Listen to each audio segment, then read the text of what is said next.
política e política, de política e política, de política e política. Olá, bem-vindos a mais um podcast Política Política, aqui no nosso canal da TV Única no YouTube. Meu nome é Ana Giacomo e hoje eu recebo uma das figuras políticas mais proeminentes e estratégicas de Mato Grosso.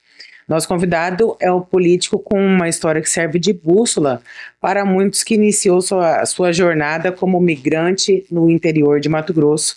Trabalhou em posto de combustível, se tornou empresário, na política foi vereador, prefeito reeleito de Jaciara e alcançou cargos cruciais como secretário de Estado em assistência social e também chefe da Casa Civil, sendo a mão forte do governo de Mato Grosso. Ele notabilizou por ser o implantador do Pró-Família, que é um projeto que tirou mais de 22 mil famílias da miséria, e por um crescimento eleitoral histórico. Ele conseguiu superar 300% o número de votos que recebeu nas últimas eleições. Recebemos hoje o deputado estadual, presidente da Assembleia Legislativa, Maxi Russi. É uma honra tê-lo conosco. Seja muito bem-vindo, deputado. Obrigado, Ana, pelo convite. É sempre muito bom poder falar com a população do Mato Grosso, ainda mais pela audiência do podcast aí. Eu agradeço por poder prestar conta do meu mandato. Legal, deputado. Vamos começar falando um pouquinho justamente do Pró-Família, que é uma pauta histórica, né, no desenvolvimento social aqui para Mato Grosso. Eu queria que o senhor falasse a importância desse programa de transferência de renda também do Ser Família para a dignidade das pessoas, né? O que significa isso, o trabalho do Legislativo, como que foi? O nome do programa hoje mudou, né? É Ser Família, e esse programa foi idealizado quando eu era secretário de Trabalho e Assistência Social do Estado. É um programa, a princípio, de transferência de renda, mas com uma isca, para ir buscar as pessoas, para identificar as pessoas.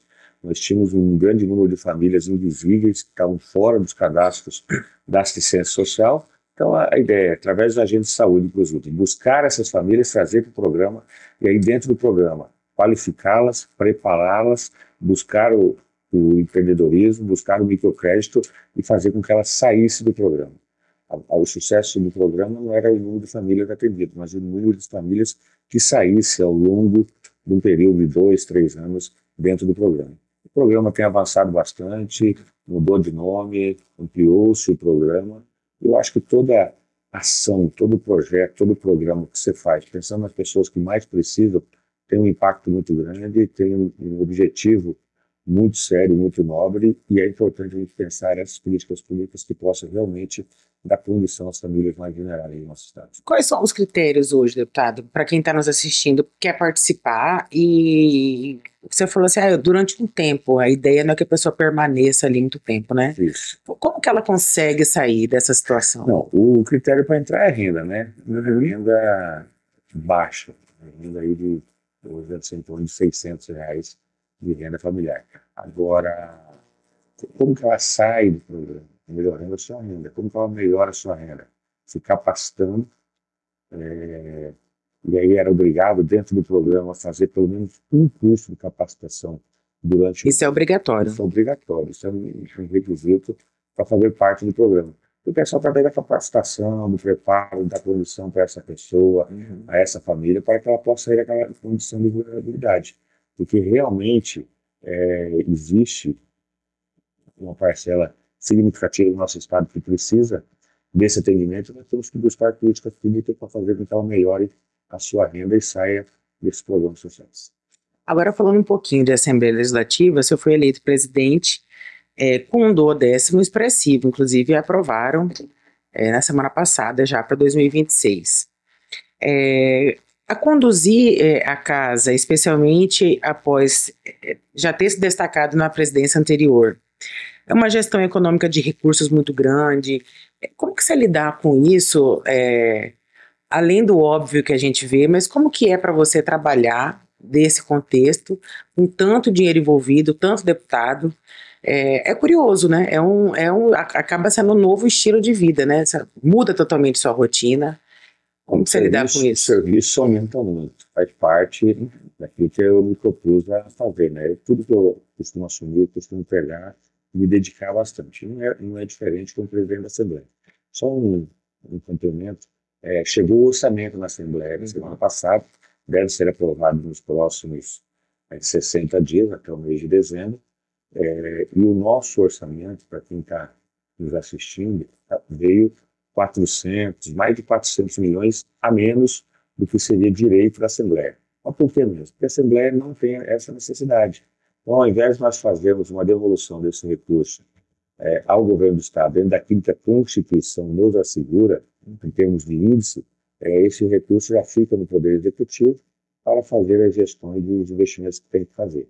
A Assembleia tem um papel importante dentro da nossa sociedade, porque eu costumo dizer que todos os debates, todos os problemas, tudo que acontece em qualquer segmento de Mato Grosso, em algum momento passa pela Assembleia Legislativa, em algum momento passa por uma discussão dentro da Assembleia Legislativa, seja através de uma audiência pública, seja através de uma indicação, seja através de um projeto de lei, enfim. Então o Parlamento, e aí já são compostos por 24 deputados que têm essa função, de estar em todas as regiões de Mato Grosso, de ouvir a população lá, de conversar com a população, de trazer essas demandas e fazer com que o Poder Executivo muitas vezes veja, priorize investimentos que o governo sozinho não consegue fazer. Uma curiosidade sobre, você está falando em orçamento, é bilionário. Para quem assiste e quem não participa da divisão da fatia do bolo, quem não é da política, muitas vezes fala, nossa, é muito dinheiro. Deputado, esse orçamento que foi aprovado pela Assembleia, ele é bom ou vai faltar dinheiro? O que o senhor avaliou? Não, falta, dá para os deputados cumprirem com as suas funções. Não só da Assembleia, né, mas fala do governo todo. Dos poderes, quer dizer, como um todo. Sim. Não, da Assembleia não tem nenhuma dificuldade, a gente está conseguindo cumprir com as nossas obrigações, e os deputados estão tendo condição de viajar para o município no dia anterior, de fazer as audiências públicas, de fazer os debates, de fazer a entrega lá, e sem dificuldade para o dia a dia da Assembleia. Agora, deputado, como presidente da Assembleia, a sua avaliação do cenário político atual, quando eu falo cenário político atual, não é só sobre relações de polarizações, sobre o cenário político de poderes, executivo, legislativo, o governo do Estado, a sua maior prioridade legislativa nesse ano para garantir o desenvolvimento social e econômico de Mato Grosso, ela passa por essas relações mais estreitas entre outros poderes? Sim, eu acho que todo debate, toda conversa com os poderes são importantes. Eu acho que todos independentes, todos tocando o seu trabalho, mas pensando de forma coletiva os projetos que são do interesse do Estado, e os projetos que são do interesse de Mato Grosso. E aí é importante a união dos poderes, o trabalho na mesma direção, cada um contribuindo da forma que pode. Eu acho que isso tem ajudado Mato Grosso nos últimos anos, porque existe uma harmonia entre os poderes e essa harmonia se reflete nos investimentos que estão acontecendo no nosso Estado. Eu tenho visto algumas entrevistas, deputado, do senhor tem batido muito em questão do transporte, da estrada da Chapada, o senhor tem feito reclamações em relação à Santa Casa. Teve evolução nesses temas ou o senhor continua achando que a gente está passando vergonha? Foi uma das falas que o senhor foi atribuída ao senhor. Sim, e é vergonhoso, não deixa indignado, porque essa obra do BRT era para ter terminado em 2014, estamos em 2025 ainda. Em VLT, mas mudaram tudo, né, deputado? Sim, não concluiu nenhuma nem outra.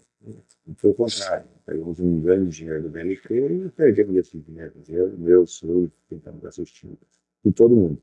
Então essa obra era para ter terminado em 2014, nós estamos em 2025 e para 2026.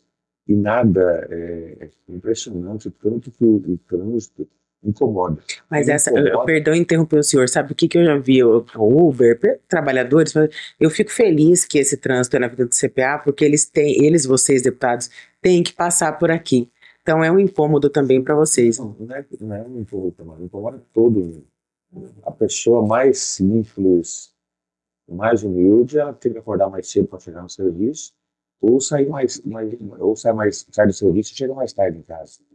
A pessoa que tem o melhor carro, não gosta de bater no buraco numa rua, não gosta de também, da mesma forma, chegar atrasado no compromisso, ou seja, então isso afeta todos os criadores e todos os matogrossenses que passam pela nossa capital. Independente se é na avenida, se é lá no bairro perto do 90, se é no Tivital, aonde é o problema de trânsito. As obras têm que acontecer? Tem. Tem transtorno? Tem. Agora não pode ser algo que demora esse uma vida, né? Você acha que termina? Mas tem que terminar. Tem que terminar. A Assembleia Legislativa está em cima disso. Já falei isso, inclusive, pessoalmente para o governador, e nós precisamos dar fim nessas obras, principalmente a obra do VLT, e avançar nas outras obras também. Nós precisamos concluir de forma rápida isso. Falei, inclusive, para o governador que isso vai levar um desgaste para ele, porque gera isso na nossa população e nós precisamos dar uma obrigação. Se uma causa, se as empresas não estão cumprindo com o seu contrato, sejam multadas, se tomam providências, porque muitas vezes a gente vê um monte de empresas também de pasta, como se diz, participa da licitação, não conta de cumprir o que se compromete, não fazem, e a população perde com isso. Quando acontece isso, eu defendo que o Estado seja mais enérgico e execute os contratos. Agora, nós estamos falando em obra, outra questão também que tem afetado e que o senhor tem comentado bastante é o Porto de Inferno. Teve novidade, tem novidades, teve andamento, o senhor está sabendo? Era para ter novidade por esses dias, eu estou aguardando. O que o senhor está aguardando? Aguardando a novidade da obra. Dá uma dica para a gente. Não, afinal de contas, é o túnel. Um o Marcelo Padeiro disse que seria um túnel e que seria melhor. Se for fazer uma aposta, eu apostaria no túnel. Acho que vai ser um túnel e a gente precisa fazer e executar. Só que essa história do túnel, ela é controversa, porque o próprio secretário falou com a imprensa que a rocha ali, é uma forma popular de dizer, ela tipo esfarela, ela não é firme. E não sabia, o governador falou, não, mas ele me falou que sabia, então na verdade o senhor está aguardando essa confirmação, deputado, do que será feito ali, de fato. Sim, demorado já, né? E se não for o túnel, qual é a solução? Aquela MT-030, deputado? O deputado, ele não tem obrigação de conhecer e saber de tudo, mas ele tem a obrigação de cobrar, e nós estamos cobrando. Para que se avance rápido, ou seja, túnel, ou seja, outra opção, mas que a gente tenha algo que chapar da cidade, os cuiabanos gostam, que a gente recebe o Brasil todo ali, e a gente precisa de uma cidade bonita e em condição de a gente chegar rápido. Então, duplicar a estrada que vai para Chapada e não ter dificuldade de passar em um local dessa estrada em Itália estão tendo muita permissão. Ali tem que chamar os chineses, né? O governador esteve na China esse dia e voltou encantado com... O chinês é rápido, já tinha resolvido isso. Chama eles, deputado, manda buscar. Vamos buscar o chinesinho aí para resolver esse problema. Só para encerrar esse assunto É feio para nós. Brincadeiras à parte, mas a gente às vezes se pega uma autocrítica, né? MT-030, esse é o nome? Que vai pelo Pedra 90 ali? Seria uma opção, falam por aí, né? Importa bastante a distância, o deputado Nininho defende. Viver que se for eleito vai fazer. Viver que está falando isso, então acho que temos chances boas, eu acho que é uma opção também, mas nós não podemos, essa MT que está pronta, vai para o Manso, vai para outras regiões, mas tem que dar uma solução ali. Não tem como largar toda essa estrada por uma outra. Podemos ter uma outra com curta distância, que seja mais próximo, mas vamos continuar também usando essa. Bastante serviço para 2026 aí, vocês têm. Foi trabalho, né? Vamos falar isso tudo. Deputado, o senhor é um político de forte viés municipalista. Com a sua influência e adesão a tantos prefeitos, quais as 3 pautas mais urgentes do municipalismo de Mato Grosso? E, como presidente da Assembleia, você pretende impulsionar isso a partir do próximo mandato, caso seja reeleito? Como que está essa relação com os prefeitos? Não, eu conheço bem o estado de Mato Grosso, eu viajo muito no interior, conheço a realidade do nosso estado, e são realidades e realidades. Você fala do municipalismo, nós precisamos, em alguns municípios, em algumas regiões, levar a algo mais concreto em termos de desenvolvimento. Não em termos de obra, nós estamos levando, o estado está chegando. Está fazendo as estradas, está fazendo os hospitais regionais, está fazendo escola, ou seja, isso está chegando. Nós precisamos levar também o desenvolvimento econômico para alguns municípios. Nós temos algumas realidades diferentes no nosso estado. Alguns municípios com uma educação melhor, com uma saúde melhor, com um índice melhor de desenvolvimento, e outros muito pelo contrário. Agora, com o IBS, muda-se o critério de distribuição do ICMS, que antes não vai ter mais ICMS, hoje é ICMS. Isso aí talvez vai fazer um ajuste, uma correção nisso que perdura e vai perdurar até 2029. E essa é uma realidade que nós precisamos trabalhar. Eu tenho interesse e gosto de trabalhar essa política, eu trabalhei, inclusive, em um emenda na projeto de leis. Também, aquilo que a gente possa fazer para melhorar a realidade da população que mais precisa disso. Eu sou um deputado de direito social, eu gosto dessa pauta, eu trabalho essa pauta, é uma pauta que a gente precisa avançar. E também as políticas públicas fortes contra o feminicídio. E também é algo que a Assembleia está com 2 comissões agora, a gente tem leis aprovadas que não são cumpridas, que não são colocadas em práticas. Então tem uma série de pautas aí, essa é uma pauta que a gente tem levado e trabalhado bastante, porque realmente não podemos aceitar os índices, os indicadores da forma que nós temos no nosso Estado. Deputado, eu quero falar sobre essa questão do feminicídio, até para tirar uma dúvida com o senhor, mas antes de nós mudarmos de assunto, o senhor fala em municípios. A deputada federal Gisela Simone esteve aqui conosco e ela falou que em Quatro Iguaçu não tinha uma praça. Ela fez um tour e tal, viajou para lá. O que o senhor já viu no interior e que te marcou? Municípios. Quando você fala, tem municípios que não recebem e tal, não sei o quê. Se você fala de praça, você fala de praça. É um exemplo. A praça do município de Jauru é fruto de uma emenda parlamentar do deputado Max. Santo Antônio do Leste, um campo society, uma praça, emenda do deputado Max.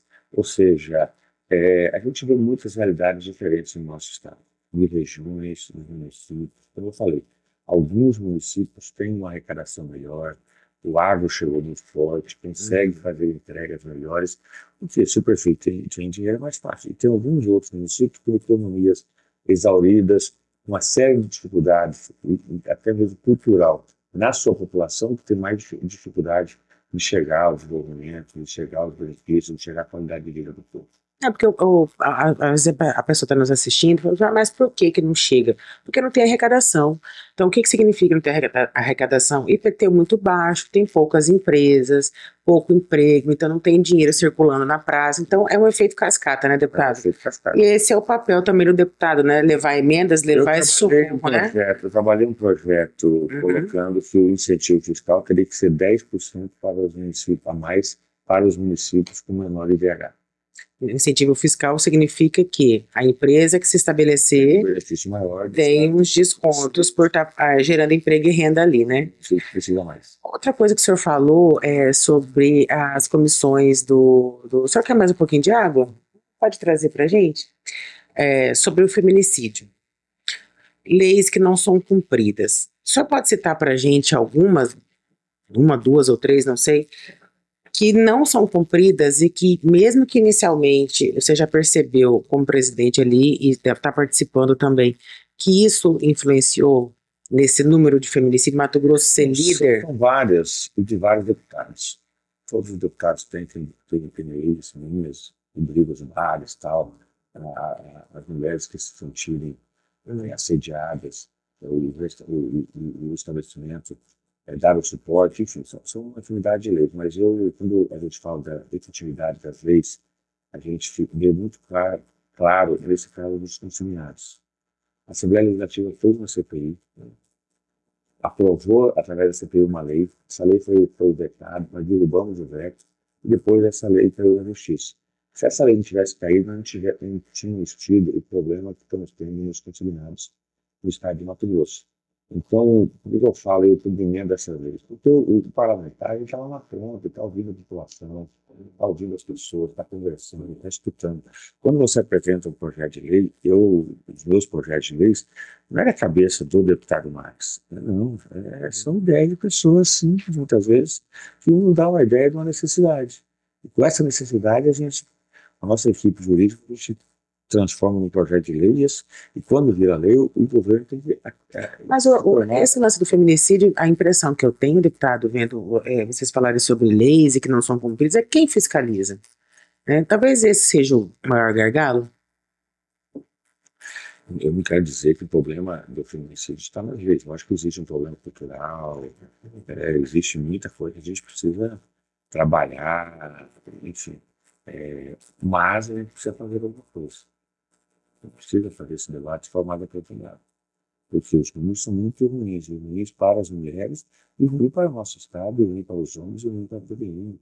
Porque você ser recordista em feminicídio não é algo legal para um Estado produtor igual ao nosso, campeão, e a gente orgulho, somos campeões de produção de tudo, e a gente ficar com índice de feminicídio recorde que nós temos no estado. Parece uma doença, né? Uma cultura. Eu acho interessante mesmo o trabalho que vocês estão fazendo na Assembleia para identificar não só os motivos, mas as causas também, né? Agora, deputado, a gente vai falar um pouquinho de política pura de eleição. Essa movimentação do senhor para deixar o PSB aguardando essa janela e entrar no Podemos ao posto de uma das 3 maiores legendas de Mato Grosso. A grande notícia política do momento, qual que é a sua visão do futuro para o Podemos no Estado e como que você pretende usar o capital político que o senhor tem com prefeitos e colegas parlamentares também para transformar essa sigla em uma sigla grande, porque a impressão que nos dá é que o Podemos ele é menor do que o PSB. Qual que é o risco disso também para você e quem que você vai levar? Não, eu estou conversando com bastante gente. É lógico que é uma construção, muito debate. O que eu consigo garantir para você é o seguinte: nós teremos a melhor chapa de deputado estadual, a que vai eleger mais deputado estadual e que menos votos. Então o PSB está fazendo o PSB, o Podemos está fazendo uma construção muito bacana no estado. Eu vou me filiar em março, quando abre a janela para a filiação, mas a construção nossa de chapa estadual vai ser melhor. E vamos eleger deputado federal. Então vai ser um partido que vai crescer muito nos próximos anos no estado de Mato Grosso como um todo. Algumas pessoas seguindo a gente, outras querendo vir. É um partido leve, um partido que tem na Renata, nossa presidente nacional, uma boa condução em termos de Brasil. Então, eu particularmente acredito que nós teremos um resultado muito positivo em 2026. Quando você fala em chapa federal, chapa estadual, já tem nomes que a gente já pode bater como pré-candidato, já não podemos adiantar, mas a gente já pode falar que está trabalhando. Tem. A federal nós temos, convidamos o Silvio Rangel, presidente das indústrias do Mato Grosso, o pastor Vitella, Marco Vitella, foi candidato a governador na última eleição, o Fred Murta, que é um delegado da Polícia Civil. Nós temos o vice-prefeito do município de Rondonópolis, nós temos o Fernando Gurgem, ex-prefeito de Querência, nós temos a vereadora Giza Barros, do município de Várzea Grande. Então nós estamos montando uma chapa de federal muito boa. Para estadual ainda mais, nós temos os deputados estadual, Max, Dr. Eugênio e Fabinho, e fora os deputados estaduais nós temos um bom número de candidatas mulheres, como a Valdemira de Cáceres, a Kari de Tangará, a esposa do prefeito Cláudio em Rondonópolis. Nós temos candidato em Campo Verde, Fernando. Nós temos o prefeito Adelcina em Pontal do Araguaia, o ex-prefeito Marcelo, a ex-prefeita Janaílza. Então nós estamos fazendo uma construção muito boa dentro do partido. Por isso que eu posso afirmar, e como eu consegui a última eleição no PSB mesmo, não tendo candidaturas praticamente, na 163 aqui, temos um partido que junto com o União Brasil PMDB elegeu 4 deputados estadual. Em Cuiabá fomos o partido que mais teve votos para vereador, também elegendo 4 vereadores. E agora não vai ser diferente com a chapa de deputado estadual.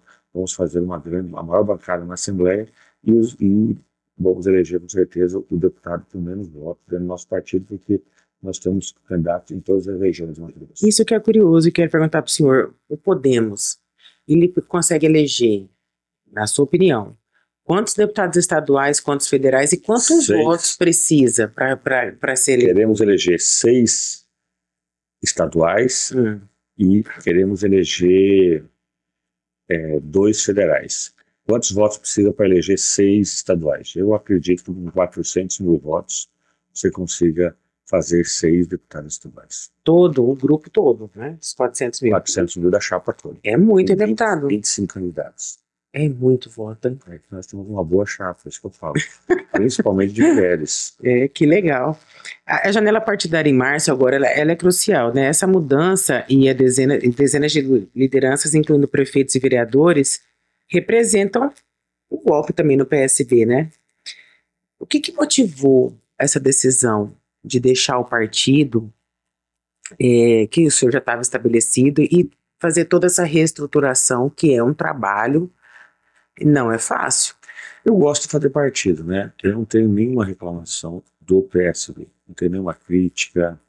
eu não tenho nada, jamais, muito pelo contrário, sempre fui muito bem atendido pelo nosso presidente nacional, Carlos Siqueira, agora elegeu o novo presidente, o João Campos, que é uma promessa da política brasileira para os próximos anos. Temos a Tabata Amaral em São Paulo, que é uma promessa também boa nacionalmente, mas a conjuntura local, e aí conversando com os companheiros, porque você não pode fazer política sendo o dono da verdade, você tem que fazer política de grupo, política conversando, ouvindo as pessoas, e principalmente o seu grupo político.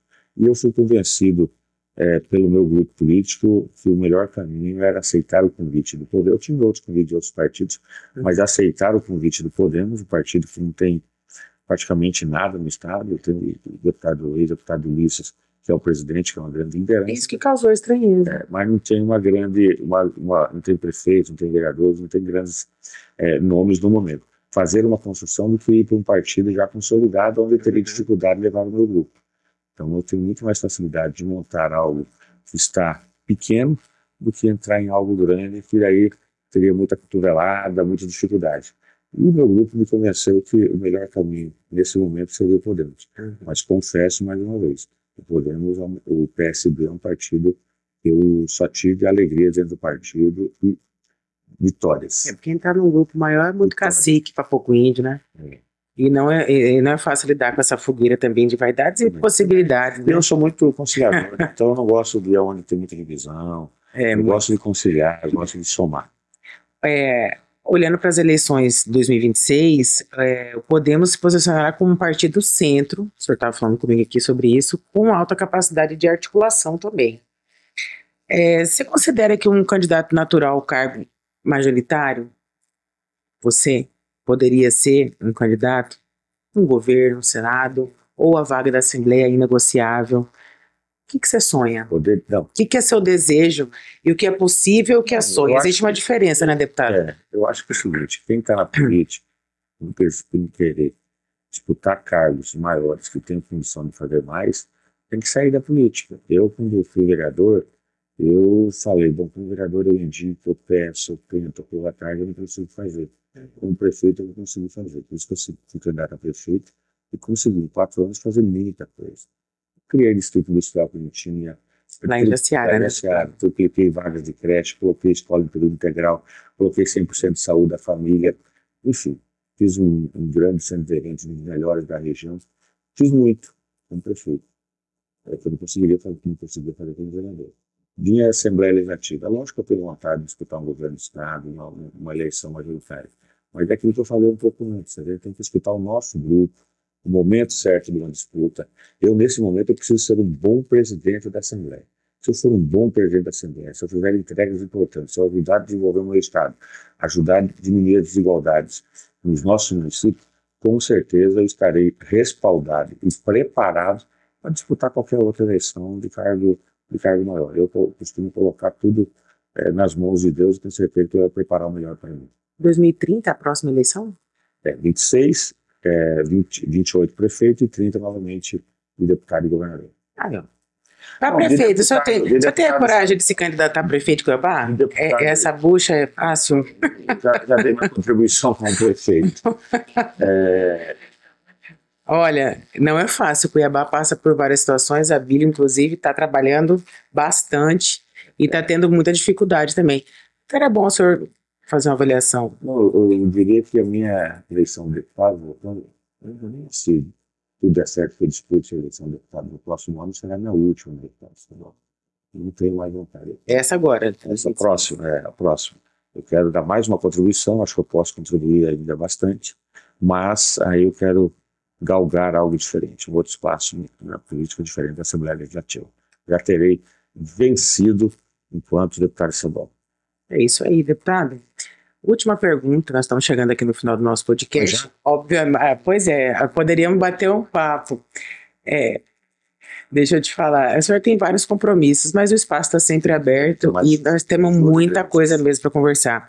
Mas antes de abrir o espaço para o senhor deixar, de repente quiser comentar alguma coisa em relação aos seus projetos, seu futuro, o senhor assumiu o governo do estado por um dia e sancionou uma lei que criou a Delegacia Especializada de Roubo de Cargas. aqui rouba. Teve uma fazenda de um grupo grande recentemente que tomou um golpe bilionário, porque funcionários facilitavam, então os caminhões entravam, caminhões de estranho, abastecia de soja e saía pela porta da frente, sem nota, sem nada. Isso é muito comum, né, deputado? Sim. Infelizmente, Mato Grosso é um efeito colateral, né, de sermos gigantes. Cargas de alto valor. Né? Quais são as novas iniciativas da sua autoria que estão tramitando na Assembleia com foco nessa segurança ao setor produtivo? Como que foi também a ideia para criar essa delegacia? Eu sou o governador Vargas, né? Olha ele tá impossível, meu Brasil. Maxi Russi. Mas é brincadeira. O importante é isso, querer e ter vontade de fazer, deputado. Eu acho legal a sua iniciativa. Então eu tive essa oportunidade de ser governador que um dia, confesso que foi uma experiência marcante, e de sancionar uma lei de minha autoria criando a delegacia especializado de roubos e furtos de cargas, que realmente é uma problemática do nosso estado, de veneno, de soja, uma série de cargas de alto valor. Gado também. Com algumas quadrilhas acabam se enraizando. Então a gente precisa ter um especializado para colocar força, investigação, treinamento, policiais, e com isso combater isso aí, porque esse crime acaba gerando muitos outros. Eu tenho procurado dentro da Assembleia tudo que vem ao encontro da segurança pública do nosso estado, fazer um bom debate, escutar bastante, ouvir bastante, trabalhar, porque é algo que a gente sente e que precisa cada vez melhorar mais nesse estado. Deputado, acho que dá tempo aqui, 2 minutinhos, que se eu fizesse uma avaliação de como está Mato Grosso, governo do estado, prefeitura de Cuiabá, você está satisfeito com as gestões? Eu acredito muito em Mato Grosso. Nós crescemos acima da média nacional. É um estado que produz, é um estado que vai crescer muito nos próximos anos. Nós temos um povo que gosta de desafio, que trabalha muito, e isso aí tem proporcionado a Mato Grosso investimentos e um estado que está crescendo, e nós vamos cada vez mais oferecer qualidade de vida para a nossa população. Então eu sou um entusiasta, um apaixonado por esse estado maravilhoso, que tem avançado bastante e tem condição de avançar ainda mais, né? Precisamos trabalhar nessa direção. Então, aquilo que o deputado Marcos puder estar contribuindo, ajudando, eu estou lá na Assembleia para poder contribuir com o desenvolvimento do meu querido Mato Grosso. Certo, deputado. Muito obrigada pela sua entrevista, pela sua disponibilidade de vir falar conosco.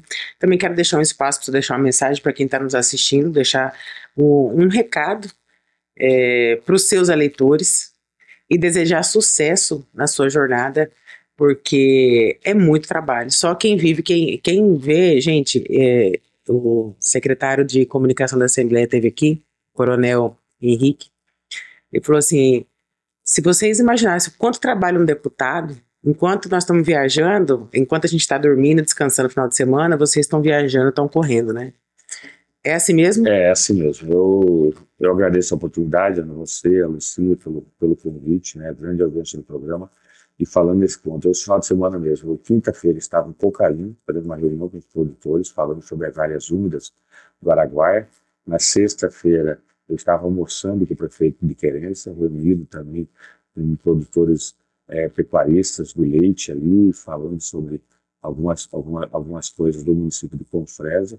À noite, eu estava em Alto Boa Vista, um evento nosso lá, junto com a prefeitura, assim, recebendo várias demandas, ouvindo a população ali. E no sábado de manhã eu já estava em Luciar, também fiz uma agenda com o prefeito, com os vereadores, com os secretários, ouvindo. Lógico que depois, no final do dia, fui dar uma pescada também, porque eu estava ao lado do Rio Araguaia, aproveitei a estada lá também para a pessoa ia vir no outro dia, aproveitar um pouquinho o tempo que eu tive lá. Mas realmente é bastante corrido e a gente tem que fazer as agendas aqui e as agendas no interior. Por quê? Porque a população gosta de conversar, ouvir, saber o que o deputado pensa, como ele está trabalhando. E eu particularmente amo muito isso. Eu amo muito e sou muito feliz pela família que tenho e poder fazer aquilo que eu gosto. Fazer política eu faço com bastante amor, me dedico bastante, acredito muito no nosso Mato Grosso e, mais uma vez, obrigado pela oportunidade e pode contar com o deputado Marcos. Deputado, sucesso, hein? Estou impressionada. Dormir que é bom nada, não descansa. Pessoal, é isso. Chegamos ao final do nosso episódio no podcast Política Política com o presidente da Assembleia, Maxi Russi. Quero agradecer a audiência de vocês, convidá-los para acessar os nossos portais tvunica.com.br e unicanews.com.br também, para você se manter sempre bem informado. Até a próxima. De política e política, de política e política, de política e política.